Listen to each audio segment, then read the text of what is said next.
광개토 대왕비에 대해서 살펴보도록 하겠습니다. 광개토 대왕비의 원래 이름은 국강상 광개토경 평안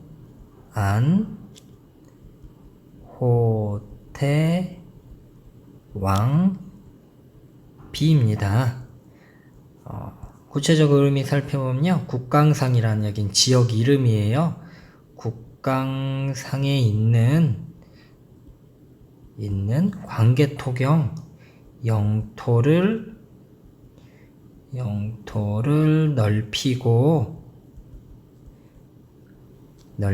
평안 백성을 평안하게 하는 호태왕, 위대한 왕을 기린 비는요, 비석입니다.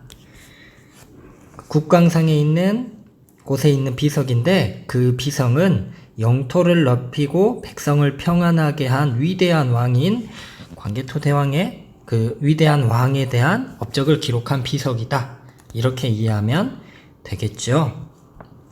광개토 대왕 비의 모습은 이렇게 생겼습니다. 이 광개토 대왕 비는요, 1775개의 글자가 여기에 써져 있습니다. 그리고요, 높이, 여기서 있는 이 높이 있죠? 여기가 6.39m, 대략 한 6.4m 정도 됩니다. 크죠? 그리고 이 폭이 있어요. 이 사이 이 폭이 대략 1.3에서 2m 정도. 엄청 큰 돌이죠.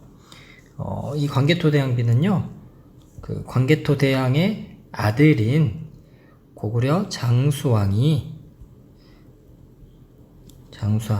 414년 장수왕이 고구려 수도였던 지금의 중국 위치에 있는 국내성 언덕에 이제 세웁니다.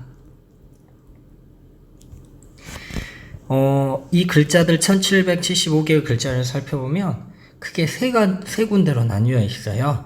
첫 번째, 고구려 건국했던 주몽부터 광개토 대왕까지 왕의 이름 있죠? 그 왕의 이름, 그리고 건국 신화 등을 기록한 부분이 한 부분, 그 다음에 가장 중요한 두 번째, 광개토 대왕의 업적을 기록한 부분, 이 부분이 비중을 가장 많이 차지하고 있어요. 그리고 이 안에는 고구려가 천하의 중심이다, 그런 이제 내용도 기록이 되어 있습니다. 세 번째, 무덤을 관리를 누가 할 것이냐, 관리를 하는 사람에 대해서도 기록을 해놨습니다. 3번에 이거 있잖아요. 요건 의미를 우리가 조금 생각을 해봐야 돼요. 보통 여기가 지금 고구려 왕이죠, 광개토 대왕이. 그러면 자기의 무덤을 관리를 할 사람을 보통 누구를 세우겠어요? 같은 고구려인을 세우겠죠. 하지만 누구를 관리를 하게 하냐면 백제 사람, 이제 고구려가 정복한 나라의 그런 시민들, 그 백제 사람들을 무덤을 관리하는 사람으로 지정을 해요. 이 의미는 뭐냐면, 정복한 그 정복지의 그 지역민을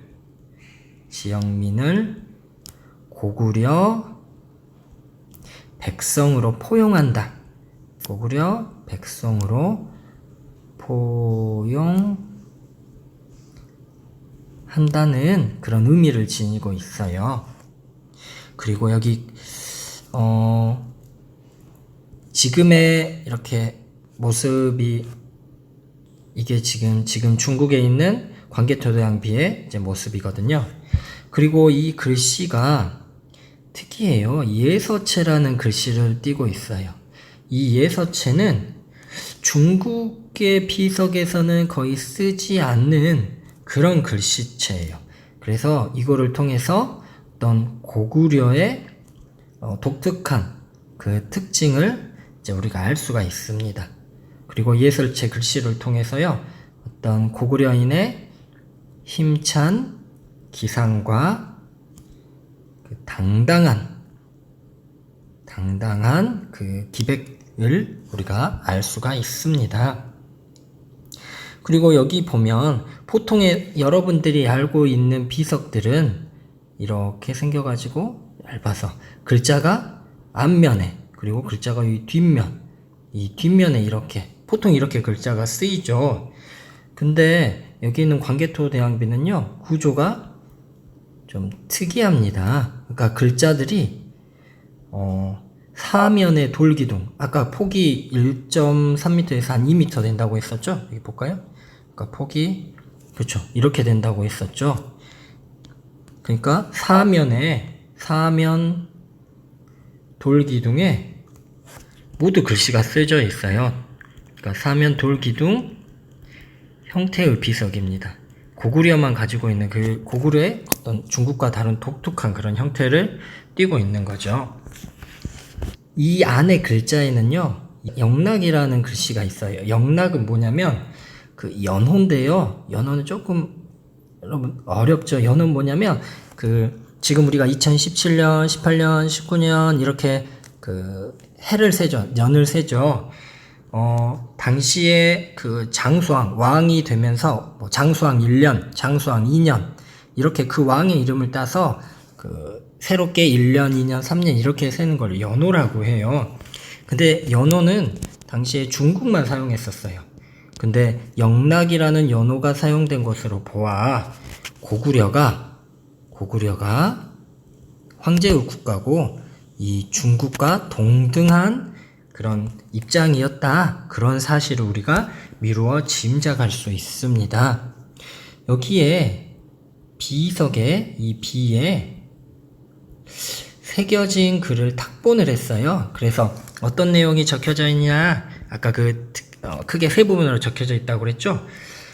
글씨들을 보니까 당시 한자들의 글 쓰는 방식에는요, 띄어쓰기가 없어요. 쭉 붙어져 있고요.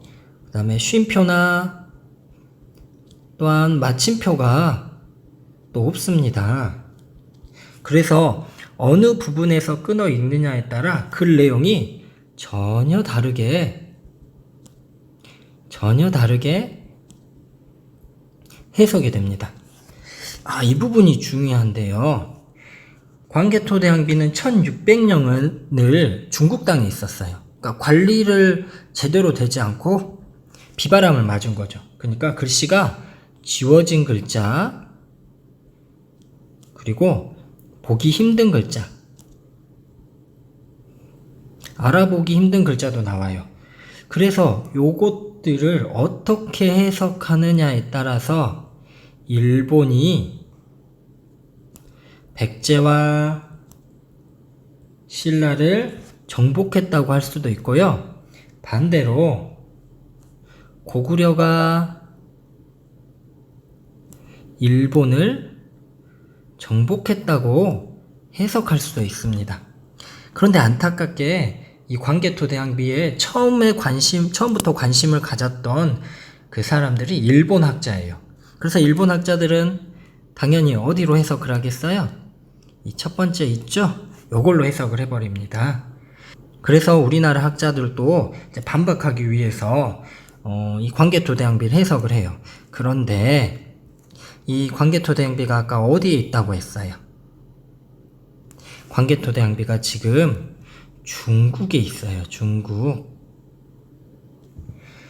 중국에 있어가지고 우리가 쉽게 이렇게 가서 연구를 할 수가 없어요. 중국에서는요, 중국 안에 있는 고구려 유물과 유적을 잘 안 보여주려고 해요. 그래서 연구하기가 어려워요. 왜 그러냐면 조금 어려운 말인데요. 동북공정이란 말이 있어요. 중국은요, 당시 중국 주위에 있는 그 우리의 역사, 고구려 역사, 그런 발해의 역사를 모두 중국의 역사로, 중국의 역사의 한 부분이라고 그렇게 바꾸려 하고 있어요. 그게 동북공정이거든요. 그래서 고구려 유적을 중국의 세계 유산으로 등재하려고 해요. 오늘 선생님과 함께 살펴보고 있는 이 광개토 대왕비도요, 중국의 소수 민족의 유적으로 소개를 하고, 그리고 유네스코 세계 문화 유산에 등재하려고 하고 있습니다. 고구려는 분명 우리나라 역사인데 잘못하면 중국의 역사 안에 들어가 버리는 거죠. 그러면 우리나라의 정체성이 사라지게 되는 거죠. 우리가 더 연구하고 그 다음에 나라도 지원을 해주고, 그래서 많은 사람들이 관심을 가지면 이 광개토 대왕비에 적힌 글씨를 또 잘 해석하면 우리나라 역사의 중요한 한 부분을 우리가 잃어버리지 않고 그렇게 지낼 수 있을 것 같습니다.